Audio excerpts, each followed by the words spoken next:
Happy, happy, joy, joy, happy, happy, joy, joy, happy, happy, joy, joy, happy, happy, joy, joy, happy, happy, joy. Dreams are important to me. Why do I dream? Well, we think dreams are a wonderful tool. Here is the way it works.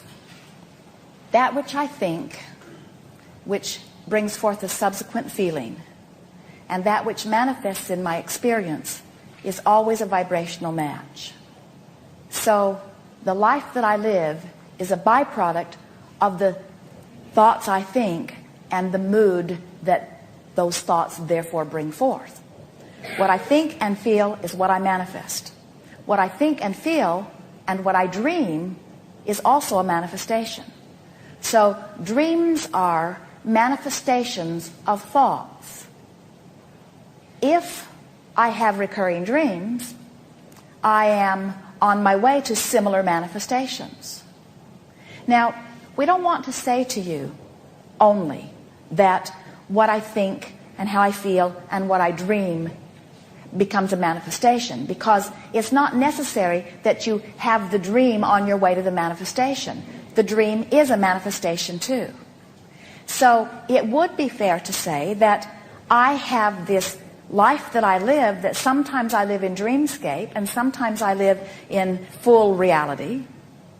Someone said to us one day, Abraham, I'm not sure that I will do very well with this virtual reality game or the game of imagination, because I don't think I can imagine. And we said, if you can remember, you are imagining.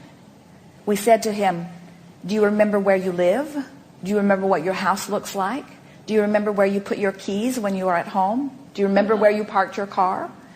And we said, if you can remember that, if something is conjured in response to those questions, you are using imagination, because none of those things are happening right here and now.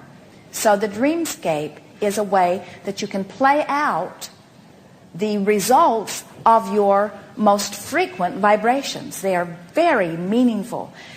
If you receive a series of frustrating dreams, it means you're offering a pretty steady vibration of frustration. If you're having blissful dreams, then you're offering a pretty steady vibration of well-being. If you so the dream is always from me and always, my vibration. Always. It's never an outside. Always. Well, your inner being is playing with you within it. In other words, the manager, in the way that the manager manages your manifestation, the manager is managing your dreams also. In other words, you pull from all kinds of places in all of your manifestation. But the reason that your dreams feel more fantastic or more extreme is because you do not hold the same limitations about your dream manifestations as you do about your physical manifestations.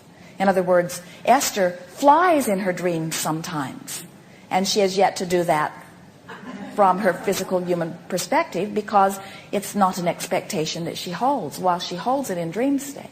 Well, what about when I dream and I don't know what it's about? Well, if you don't know what it's about, it doesn't really matter. Here is the way we would utilize our dreams most effectively. Before we go to sleep, we would say, I believe I will dream tonight. I will manifest while I sleep, so to speak. And if there is anything significant, I intend to recall it when I awaken. And then, in the morning, first thing that you do, as soon as you are aware that you are back into physical consciousness, ask yourself, did I dream? And if you did dream, then ask yourself, even if it's vague, well, how did the dream feel? Because there's much more information that is coming to you in the way the dream feels than in the way that it plays out.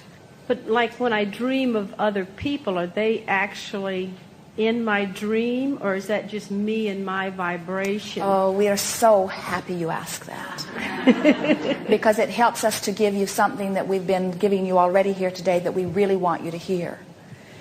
As they appear to you in your dream, it is as you have created them to be.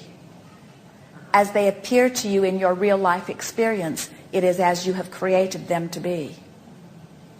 Do you get the impact of that? You thought it was their fault, didn't you? They behave the way you vibrationally expect and attract. You know, like I had a dream where a friend of mine who wears a toupee, and in the dream I just saw him, he'd taken his toupee off.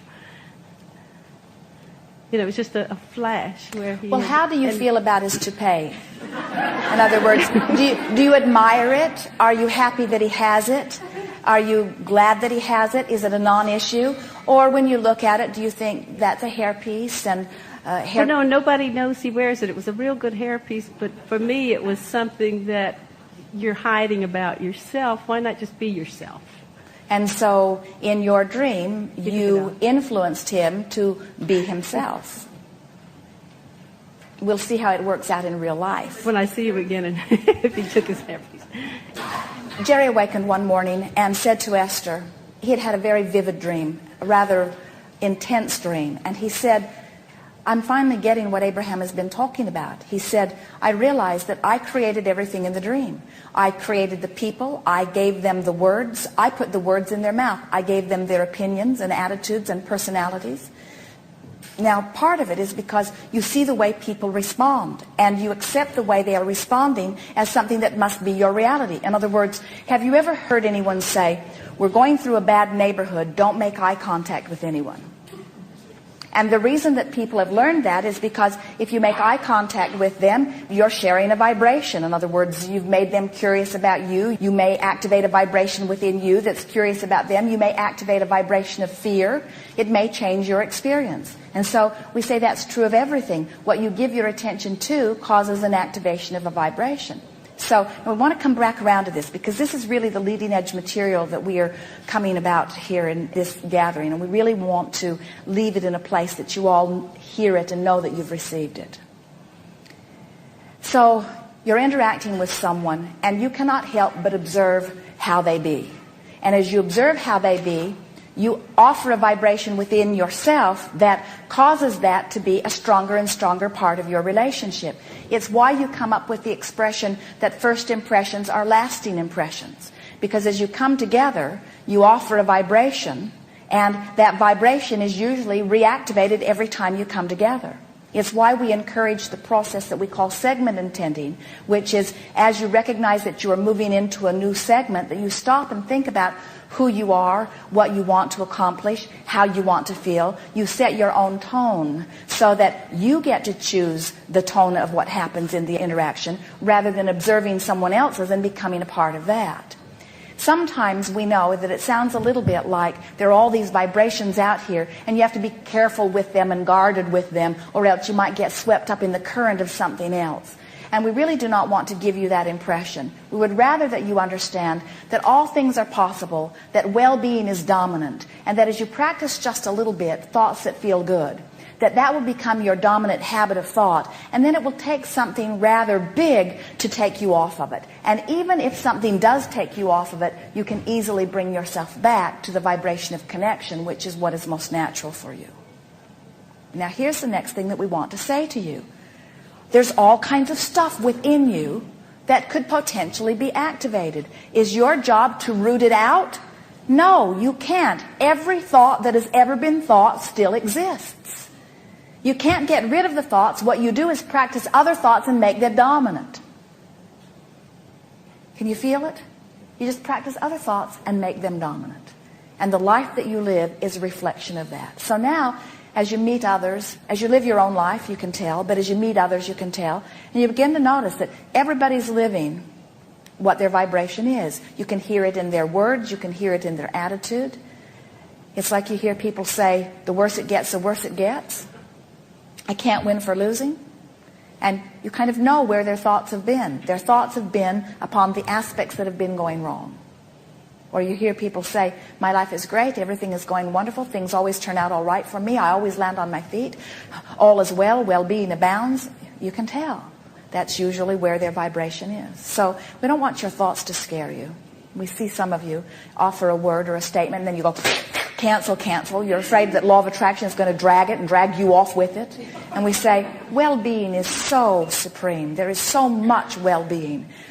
Well-being is easy to achieve. It's easy to live. Most of you are mostly that. When you look at your planet, that which is not well-being is infinitesimal in relationship to that which is well-being. And in every case, the individual, for whatever reason, has pinched themselves off. Sometimes you say, oh, but my reason is a really big reason. And we say, undoubtedly it is, but it's never a good enough reason. There is no reason ever that is big enough or good enough that we would ever, if we were standing in your physical shoes, use as our excuse to pinch ourselves off from well-being. We would practice pleasant thoughts, not only because this is the moment of life where all of your perception is happening, but because manifestations that are in your future are dependent upon it now. And one last thing we want to give you about this, since we're really on a roll here. You are extensions of source energy. And isn't it a glorious acknowledgement that in your moment of praise or appreciation or just flat out joy, that all that is source has access to you and through you? And that in fact, that very joy that you thrill to is source energy expressing through you. So when we say we're all in this together, we're not holding you responsible for our ability to focus through you, because we're not dependent upon you. In other words, we are living a glorious life. But when you focus in a way that allows that which is your source to radiate through you, now you're cooking. That's how life is intended to be. That's what you meant when you said, I will come forth into physical. Sometimes you say, well, will I ever get it done? I'd like to rest. I'm a little weary. And we say, if that's the case, then you got resistance going on. When you are free of resistance, you don't get weary. You want more. So sometimes what we see is that in your non-resistant times, you set yourself up for a lot of momentum. And when you're in a state of connection, that momentum takes you on a joyful ride. But then if you get a little off for one reason or another, now the ride is rough. And then you say, what's gone wrong? And we say, nothing's gone wrong. You were in a joyful place. You summoned from your place of clarity. You got lots of momentum going. And then you just diverged back into an old vibration for whatever reason. It doesn't matter. You can always bring yourself back. We want you to begin to feel your job, your work, what you are all about is the hands-on molding of the clay. Part of your life experience is focusing. That's how you create, is through your focus. So we would never again spend any time pondering an unpleasant thought. We would not watch the news. We would not stick our nose in the business of others. We would not try to understand what we cannot understand. We would not try to understand what is happening in another country now, and we would not try to understand what happened in another country 60 years ago or 100 years ago or 200 years ago or 2,000 years ago. We would give our full attention to where we are now, and we would mine our present experience for good-feeling thoughts, and we would live happily ever after. That's what we would do. Thank you. Yes, indeed.